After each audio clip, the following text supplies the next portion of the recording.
କହିଲେ ତୁମେ ଘରକୁ ଯାଅ, ଗୃହସ୍ଥ ଭାରିଜା ଏକ ଠାବେ ହୋଇ ରହ।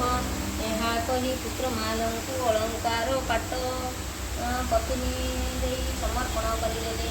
ସେ କହିଲେ ତୋର ସତ୍ୟ ଜାଣିବା ପାଇଁ ଏପରି କଲି।